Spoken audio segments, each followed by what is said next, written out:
അപ്പസ്തോല പ്രവർത്തനങ്ങൾ 18 അധ്യായം 1 മുതൽ. കോറിന്തോസിൽ. ഇതിനുശേഷം പൗലോസ് ആഥൻസ് വിട്ട് കോറിന്തോസിലെത്തി. അവൻ പോന്തസുകാരനായ അക്വില എന്ന ഒരു യഹൂദനെ കണ്ടുമുട്ടി. അവൻ തൻ്റെ ഭാര്യയായ പ്രിസ്കില്ലയോടൊപ്പം ആയിടെ ഇറ്റലിയിൽ നിന്ന് എത്തിയതേ ഉണ്ടായിരുന്നുള്ളൂ. എന്തെന്നാൽ എല്ലാ യഹൂദരും റോമ വിട്ടുകൊള്ളണമെന്ന് ക്ലാവിദ്യൂസിന് കൽപ്പനയുണ്ടായിരുന്നു. പൗലോസ് അവരുടെ വീട്ടിൽ ചെന്നു. അവർ ഒരേ തൊഴിൽക്കാരായിരുന്നതുകൊണ്ട് അവൻ അവരുടെ കൂടെ താമസിക്കുകയും ഒന്നിച്ച് ജോലി ചെയ്യുകയും ചെയ്തു. കൂടാരപ്പണിയായിരുന്നു അവരുടെ ജോലി. എല്ലാ സബത്തിലും അവൻ സിനഗോഗിൽ വച്ച് സംവാദത്തിലേർപ്പെടുകയും യഹൂദരെയും ഗ്രീക്കുകാരെയും വിശ്വസിക്കാൻ പ്രേരിപ്പിക്കുകയും ചെയ്തു. സീലാസും തിമോഥെയോസും മക്കെദോനിയയിൽ നിന്ന് എത്തിച്ചേർന്ന അവസരത്തിൽ യേശുവാണ് ക്രിസ്തുവെന്ന് സാക്ഷി നൽകിക്കൊണ്ട് യഹൂദർക്ക് ബോധ്യം വരുത്താനുള്ള തീവ്ര ശ്രമത്തിലായിരുന്നു പൗലോസ്. അവർ അവനെ എതിർക്കുകയും ദൂഷണം പറയുകയും ചെയ്തപ്പോൾ അവൻ സ്വന്തം വസ്ത്രങ്ങൾ കുടഞ്ഞുകൊണ്ട് അവരോട് പറഞ്ഞു, നിങ്ങളുടെ രക്തം നിങ്ങളുടെ തന്നെ ശിരസിൽ പതിക്കട്ടെ. ഞാൻ നിരപരാധനാണ്. ഇനി ഞാൻ വിജാതിരുടെ അടുക്കിലേക്ക് പോകുന്നു. അവിടം വിട്ട് അവൻ ദൈവഭക്തനായ തീത്തിയാസ് യുസ്തോസ് എന്നൊരുവൻ്റെ വീട്ടിലേക്ക് പോയി. സിനഗോഗിന് തൊട്ടടുത്തായിരുന്നു അവൻ്റെ വീട്. സിനഗോഗ് അധികാരിയായ ക്രിസ്പൂസും അവൻ്റെ കുടുംബം മുഴുവനും കർത്താവിൽ വിശ്വസിച്ചു. കോറിന്തോസുകാരിൽ പലരും വചനം കേട്ട് വിശ്വസിക്കുകയും ജ്ഞാനസ്നാനം സ്വീകരിക്കുകയും ചെയ്തു. രാത്രിയിൽ കർത്താവ് ദർശനത്തിൽ പൗലോസിനോട് പറഞ്ഞു, ഭയപ്പെടേണ്ട, നിശബ്ദനായിരിക്കാതെ പ്രസംഗിക്കുക. എന്തെന്നാൽ ഞാൻ നിന്നോട് കൂടെയുണ്ട്. ആരും നിന്നെ ആക്രമിക്കുകയോ ഉപദ്രവിക്കുകയോ ഇല്ല. ഈ നഗരത്തിൽ എനിക്ക് വളരെ ആളുകളുണ്ട്. പൗലോസ് അവരുടെ ഇടയിൽ ദൈവവചനം പഠിപ്പിച്ചുകൊണ്ട് അവിടെ 1 വർഷവും 6 മാസവും താമസിച്ചു. ന്യായാസനത്തിന് മുമ്പിൽ ഗാലിയോ അഖായയിൽ ഉപസ്ഥാനപതിയായിരിക്കുമ്പോൾ യഹൂദർ പൗലോസിനെതിരെ സംഘടിതമായ ഒരാക്രമണം നടത്തി.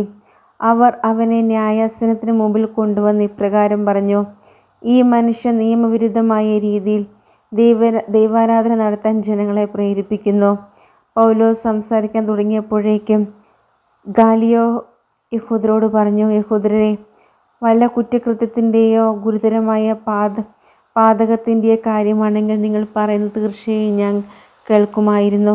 എന്നാൽ ഇത് വാക്കുകളെക്കുറിച്ചും പേരുകളെക്കുറിച്ചും നിങ്ങളുടെ നിയമത്തെക്കുറിച്ചുമുള്ള പ്രശ്നമാകിയാൽ നിങ്ങൾ തന്നെ കൈകാര്യം ചെയ്യുക. ഇക്കാര്യങ്ങളുടെ വിധികർത്താവാകാൻ ഞാൻ ഒരുക്കമല്ല. അവൻ ന്യായാസനത്തിന് മുമ്പിൽ നിന്ന് അവരെ പുറത്താക്കി.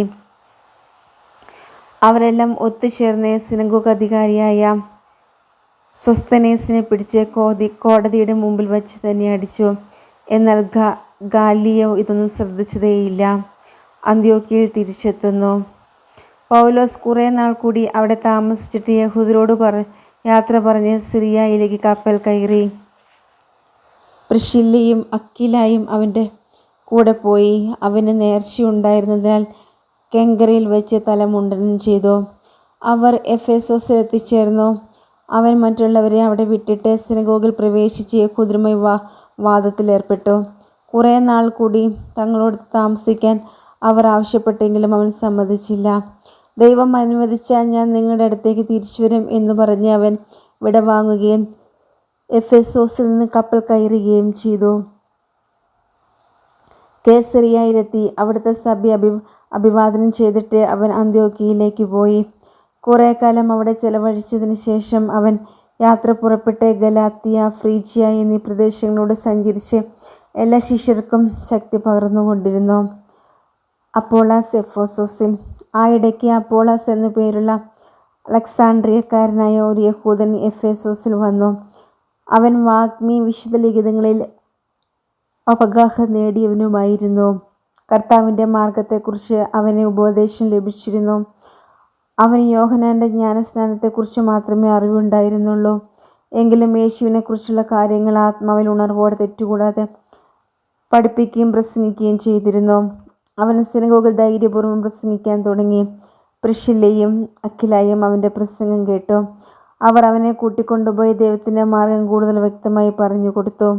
അവൻ അഖായയിലേക്ക് പോകാൻ ആഗ്രഹിച്ചു. സഹോദരൻ അവനെ പ്രോത്സാഹിപ്പിക്കുകയും അവനെ സ്വീകരിക്കുന്ന ശിഷ്യന്മാർക്ക് എഴുതുകയും ചെയ്തു.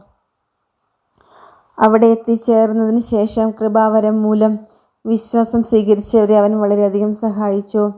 എന്തെന്നാൽ അവൻ പൊതുസ്ഥലങ്ങളിൽ വെച്ച് വിശുദ്ധ ഗ്രന്ഥങ്ങൾ ഉദ്ധരിച്ചുകൊണ്ട് ക്രിസ്തു യേശു തന്നെയാണെന്ന് തെളിയിക്കുകയും യഹൂദന്മാരെ വാക്കുമുട്ടിക്കുകയും ചെയ്തിരുന്നു.